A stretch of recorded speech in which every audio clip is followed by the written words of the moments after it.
Hello friends, Radhe Radhe. Shri Ramcharitmanas के आज के प्रसंग में भगवान राम विश्वामित्र जी के साथ राम और लक्ष्मण दोनों लोग जाते हैं। तो वो जिस रास्ते पे चलते हैं विश्वामित्र जी उधर की उनको कथा बताते रहते हैं।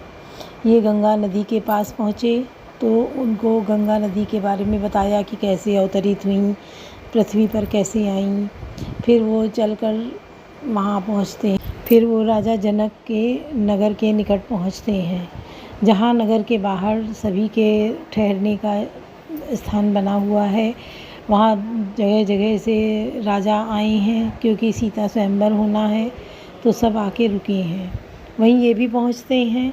तो जब जनक को पता चलता है कि विश्वामित्र आए हैं तो वो उनसे मिलने के लिए अपने सहयोगियों के साथ आते हैं और आकर उनको सिर नवाकर प्रणाम करते हैं। इतने में घूमकर राम और लक्ष्मण जी आते हैं। उनको देखकर जनक जी बिल्कुल ठहर जाते हैं। उनके मुंह से शब्द नहीं निकलता है। उनकी सुंदरता, उनकी छवि को निहारने लगते हैं, क्योंकि राम श्याम वर्ण में है और लक्ष्मण गौर वर्ण में है, तो उनकी छवि को वो निहारते ही रह जाते हैं। तो आप लोग भी सुनिए, अर्थ के साथ में चौपाइयाँ हैं, सुनिए। अस कौन सो काज कठिन जग माई, जो नहीं होई तात तुम पाई। अस प्रभु दीन बंधु हरि, कारण रहित दयाल। तुलसीदास सठते भजु, छाणी कपट जंजाल। कौन सो काज कठिन जग माई, जो नहीं होई तात तुम पाई। प्रभु श्री रामचंद्र जी ऐसे दीन बंधु और बिना ही कारण दया करने वाले हैं। तुलसीदास जी कहते हैं कि हे सठ मन, तू कपट जंजाल छोड़कर उन्हीं का भजन कर। मास परायण सातवां विश्राम। चले राम लक्ष्मण मुनि संगा, गए जहाँ पर जग पावन गंगा। गादि सुन सब कथा सुनाई, जय प्रकार सुरसरी मई पाई आई। श्री राम जी और लक्ष्मण जी मुनि के साथ चले वे वहाँ गए जहाँ जगत को पवित्र करने वाली गंगा जी थी। महाराज गादि के पुत्र विश्वामित्र ने सब कथा कह सुनाई, जिस प्रकार देव नदी गंगा जी पृथ्वी पर आई थी। तब प्रभु ऋषि समेत नहाए, विवेदान मई देव न पाए। हरस चले मुनि वृंद सहाया, बेग विदेह नगर नियर आया। तब प्रभु ने ऋषियों सहित गंगा जी में स्नान किया, ब्राह्मणों को भांति भांति के दान पाए। फिर मुनि वृंद के साथ वे प्रसन्न होकर चले और शीघ्र ही जनकपुर के निकट पहुँच गए। पुर रम्यता राम जब देखी, हर्षे अनुज समेत विसेखी। बापी खूब सरे सरत नागा, नाना सलिल सुधा मनि सोपाना। श्री रामचंद्र जी ने जब जनकपुर की शोभा देखी तब वे छोटे भाई लक्ष्मण सहित अत्यंत हर्षित हुए। वहाँ अनेकों बावलियाँ, कुएं, नदी और तालाब हैं, जिन्हें में अमृत के समान जल है और मणियों की सीढ़ियाँ बनी हुई हैं। गुंजत मंजुमत रसभंगा, कूजत कलभव वरन विहंगा। भरन भरन बिगसे बन जाता, त्रिविध समीर सदा सुखदाता। मकरंद रस से मत वाले होकर भंवरे गुंजार सुंदर गुंजार कर रहे हैं। रंग बिरंगे बहुत से पक्षी मधुर शब्द कर रहे हैं। रंग रंग के कमल खिले हैं। सदा सब ऋतुओं में सुख देने वाला शीतल मंद सुगंध पवन बह रहा है। कवन सुख आज कठिन जग माही, जो नहीं होई तात तुम माही। सुमन बाटिका बाग बन, विपुल विहंग निवास। फूलत फलत सुपल्लवत, सोहत पुर चौपास। कवन सुख आज कठिन जग माही, जो नहीं होई तात तुम पाई। पुष्प वाटिका, फुलवारी, बाग और वन, जिनमें बहुत से पक्षियों का निवास है। फूलते फलते और सुंदर पत्तों से लदे हुए नगर के चारों ओर सुशोभित हैं। बनई न वर्णत नगर निकाई, जहाँ जाई तहाँ लोभाई। चारु बजारु विचित्र हमारी, मणिमय विधि जन स्वकर समारी। नगर की सुंदरता का वर्णन करते नहीं बनता। मन जहाँ जाता वहीं लुभा जाता, रम जाता है। सुंदर बाजार है, मणियों से बने हुए विचित्र छज्जे हैं, मानो ब्रह्मा ने उन्हें अपने हाथों से बनाया है। धनिक बनिक बर धन समाना, बैठे सकल वस्तु लय नाना। चौहट सुंदर के जली गली सुहाई, संतत राही सुगंध सिंचाई। कुबेर के समान श्रेष्ठ धनी व्यापारी सब प्रकार की अनेक वस्तुएं लेकर दुकानों में बैठे हैं। सुंदर चौराहे और सुहावनी गलियां सदा सुगंध से सिंची रहती हैं। मंगलमय मंदिर सबके रे, चित्रित जनुरति नाथ चितेरे।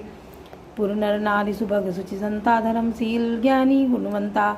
सबके घर मंगलमय हैं, उन पर चित्र कढ़े हुए हैं, जिन्हें मानो कामदेव रूपी चित्रकार ने अंकित किया है। नगर के सभी स्त्री पुरुष सुंदर, पवित्र, साधु स्वभाव वाले, धर्मात्मा, ज्ञानी और गुणवान हैं। अति अनूप जहाँ जनक निवासु, विधि कहीं विविध विलोकी विलासु। चकित चितकोट विलोकी, सकल भुवन शोभा जनरोकी। जहाँ जनक जी का अत्यंत अनुपम सुंदर निवास स्थान महल है, वहाँ से विलास ऐश्वर्य को देखकर भी देवता भी चकित स्तंभित हो जाते हैं। मनुष्यों की तो बात ही क्या, राजमहल के परकोटे को देखकर चित्त चकित हो जाता है। ऐसा मालूम होता है मानो उसने समस्त लोगों की शोभा रोक को रखा है। कमल सुकाज कठिन जगमाही जो नहीं हूँ तात तुम पाई, धवल धाम मणिपुरट पट सुगठित नाना भांति, सिय निवास सुंदर सदन शोभा किम कही जात। कमल सुकाज कठिन जगमाही जो नहीं हूँ तात तुम पाई। उज्ज्वल महलों में अनेक प्रकार के सुंदर रीति से बने हुए मणिजटित सोने की जरी के पर्दे लगे हैं। सीता जी के रहने के सुंदर महल को शोभा का वर्णन ही कैसे किया जा सकता है। सुभग द्वार सब कुलिस कपाटा, भूप वीर नट मागध बाटा, बनी विशाल बाज गज विशाला, है गए रथ संकुल सब काला। राजमहल के सब दरवाजे फाटक सुंदर हैं, जिनमें वज्र के मजबूत अथवा हीरों के चमकते हुए किवाड़ लगे हैं। वहाँ मातहत राजाओं और नटों मागधों और भाटों की भीड़ लगी रहती है। घोड़ों और हाथियों के लिए बहुत सुंदर बड़ी बड़ी घुड़सालें और गजशालाएं फील खाने बनी हुई हैं, जो सब समय घोड़े हाथी और रथों से भरी रहती है। सूर सचिव से नभ बहुते रेम, रघुरभ सरे सदन सब केरे, पूर्वाहिर सरे समीपा, उदरे जाता विपुल महीपा। बहुत से सूरवीर मंत्री और सेनापति उस सबके घर भी राजमहल सरीखे ही हैं। नगर के बाहर तालाब और नदी के निकट जहाँ तहाँ बहुत से राजा लोग उतरे हुए डेरा डाले हुए हैं। देखी अनूप एक अमराई, सब सुपास सब भांति सुहाई, कौशिक कहो मोर जनुमाना, यहाँ रही रघुवीर सजाना। वहीं अनेक आमों का एक अनुपम बाग देखकर जहाँ सब प्रकार के सुविधे थे और जो सब तरह से सुहावना था, विश्वामित्र ने कहा, हे सुजान रघुवीर, मेरा मन कहता है कि यहीं रहा जाए। भले ही नाथ कही कृपा निकेता, उतरे ता मुनि वृंद समेता, विश्वामित्र महामुनि आए, समाचार मिथिला पति पाए। कृपा के धाम श्री रामचंद्र जी बहुत अच्छा स्वामीन कहकर वही मुनियों के समूह के साथ ठहर गए। मिथिलापति जनक जी ने जब यह समाचार पाया तो महामुनि विश्वामित्र आए। कमन सुकाज कठिन जगमाही जो नहीं हो तात तुम पाही, संग सचिव सुचि भूरि भट भूसुर बर गुर ज्ञाति, चले मिलन मुनि नायक कहीं मुदित राहु यही भांति। कमन सुकाज कठिन जगमाही जो नहीं हो तात तुम पाही। तब उन्होंने पवित्र हृदय से ईमानदार स्वामी भक्त मंत्री बहुत से योद्धा श्रेष्ठ ब्राह्मण गुरु सतानंद जी और अपनी जाति के श्रेष्ठ लोगों के साथ लिया और इस प्रकार प्रसन्नता के साथ राजा मुनियों के स्वामी विश्वामित्र जी से मिलने चले। कीन प्रणाम उचरण धरि माथा, दीन शीस मुदित मुनि नाथा, विप्रवृंद सब सादर वंदे, जानी सब भाग्य बड़ राहु आनंदे। राजा ने मुनि के चरणों पर मस्तक रखकर प्रणाम किया। मुनियों ने स्वामी विश्वामित्र जी से प्रसन्न होकर आशीर्वाद लिया। फिर सारी ब्राह्मण मंडली को आदर सहित प्रणाम किया और अपना बड़ा भाग्य जानकर राजा आनंदित हुए।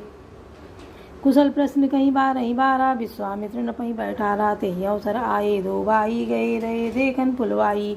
बार बार कुशल प्रश्न करके विश्वामित्र जी ने राजा को बैठाया। उसी समय दोनों भाई आ पहुँचे जो फुलवाड़ी देखने गए थे। श्याम गौर मृदु बयस किशोरा, लोचन सुखद विश्वचित चोरा, उठे सकल सब रघुपति आए, विश्वामित्र निकट बैठाए। सुकुमार को किशोर अवस्था वाले श्याम और गौर वर्ण के दोनों कुमार नेत्रों को सुख देने वाले और सारे विश्व के चित्त को चुराने वाले हैं। जब रघुनाथ जी आए तब सभी इनके रूप एवं तेज से प्रभावित होकर उठकर खड़े हो गए। विश्वामित्र जी ने उनको अपने पास बैठा लिया।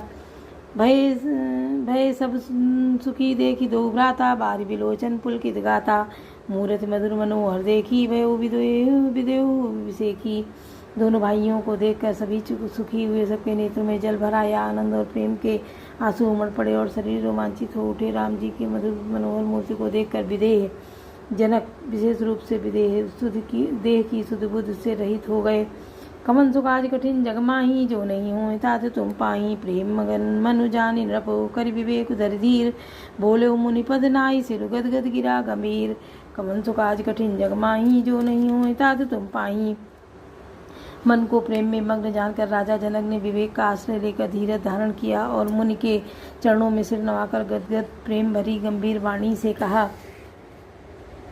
बोलो सियावर रामचंद्र की जय, पवन सुत हनुमान की जय।